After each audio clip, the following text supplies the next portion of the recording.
Assalamualaikum warahmatullahi wabarakatuh. Bagaimana kabarnya anak-anak hari ini? Alhamdulillah, semoga semuanya dalam keadaan sehat nih ya. Ketemu lagi dengan Bu Sulasmi untuk belajar prakarya.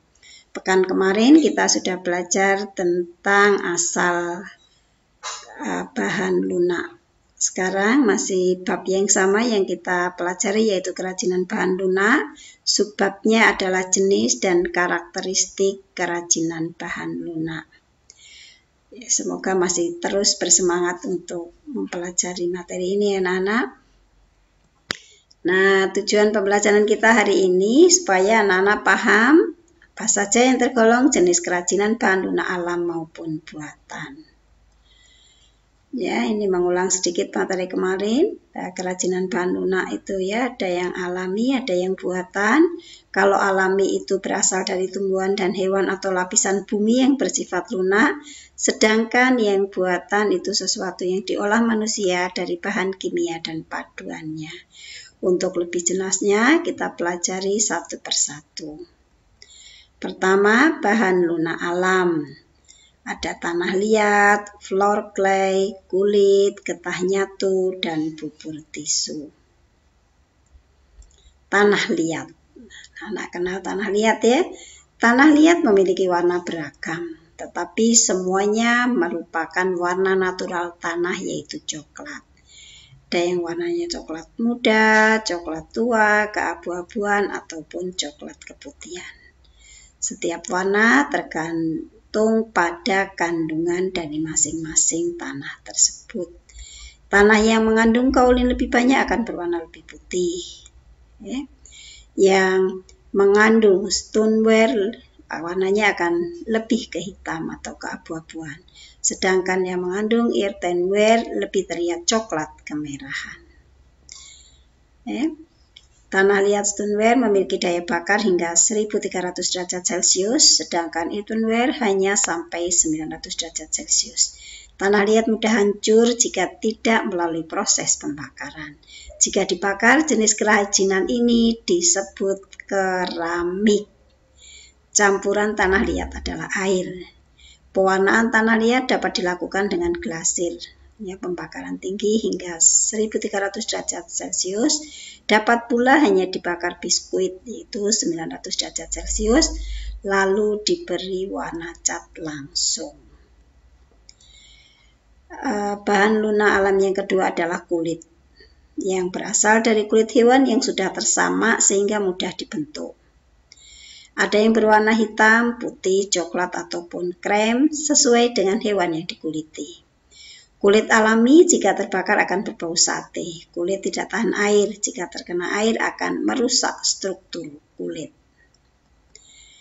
Kemudian bahan alam yang berikutnya adalah getah nyatu, yaitu getah dari pohon nyatu yang berwarna putih. Warnanya yang putih memudahkan untuk diberi warna. Warna yang digunakan berasal dari pewarna alam sehingga warnanya pun natural, tidak secemerlang warna buatan. Jika ingin dibentuk, getah harus dimasak terlebih dahulu agar lunak dan elastis. Jika dipanaskan akan melunak, tetapi lama-kelamaan akan mengeras. Ini ciri-ciri getah nyatu ya. Kemudian floor clay berasal dari adonan tepung yang dilumat hingga kalis dan mudah dibentuk. Floor clay juga dicampur dengan air. Kerajinan dari floor clay tidak tahan air karena jika terkena air akan mudah rusak. Pewarnaan floor clay dapat dilakukan dengan pewarna makanan. Berikutnya, apa saja yang tergolong bahan lunak buatan? 1. Polimer clay dan plastisin. Polimer clay dan plastisin memiliki ciri-ciri yang serupa, memiliki aneka warna yang cerah dan bertekstur padat lunak. Yang membedakan hanya pada polimer clay tidak mengandung minyak, sedangkan plastisin mengandung minyak. Pada saat pengeringan, polimer clay dapat mengeras, sedangkan plastisin tetap seperti semula. Bahan lunak buatan yang berikutnya adalah fiberglass. Fiberglass memiliki struktur cair. Jika mengering akan mengeras. Fiberglass juga dapat dibentuk ketika setengah mengeras. Kerajinan fiberglass dibuat dengan cara dicetak atau dicor. Campuran fiberglass adalah katalis. Katalis inilah yang membuat fiberglass dapat cepat mengeras. Pewarnaan fiberglass dilakukan saat masih keadaan cair maupun saat bahan mengering. Fiberglass tahan lama dan kuat, wujudnya bening, sebening kaca atau air, sehingga dapat dibentuk kerajinan yang menyerupai air. Lilin dan parafin. Lilin dan parafin berwujud padat, namun jika dipanaskan akan mencair. Pengolahan kerajinan dengan bahan lilin dan parafin dilakukan dengan cara cetak atau cor. Pewarnaan dilakukan saat lilin mencair. Lilin atau parafin dapat dicampur dengan aroma pewangi tertentu untuk menambah sensasi saat digunakan. Lelehan lilin atau parafin yang terbuang dapat dipanaskan dan dicetak kembali. Berikutnya adalah gips. Wujud bahan gips adalah bubuk. Dicampur dengan air menjadi adonan yang kental. Adonan inilah yang akan mengeras jika didiamkan. Oleh karena itu, mengolah gips harus dengan cara dicor atau dicetak. Pewarnaan gips biasanya setelah produk jadi. Gips mudah pecah sehingga harus berhati-hati saat berkarya dengan bahan ini. Dan bahan lunak buatan yang berikutnya adalah sabun. Sabun berwujud padat sehingga dapat langsung diukir saat padat. Sabun dapat pula diparut atau dihaluskan dan dibentuk seperti floor clay.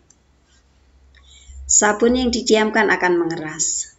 Pewarnaan sabun dilakukan dengan mempertahankan warna sabun atau dapat pula ditambah biang warna saat sabun dibuat adonan. Demikian anak-anak materi kita tentang bahan lunak alam dan buatan. Semoga bermanfaat. Semangat belajar anak-anak. Assalamualaikum.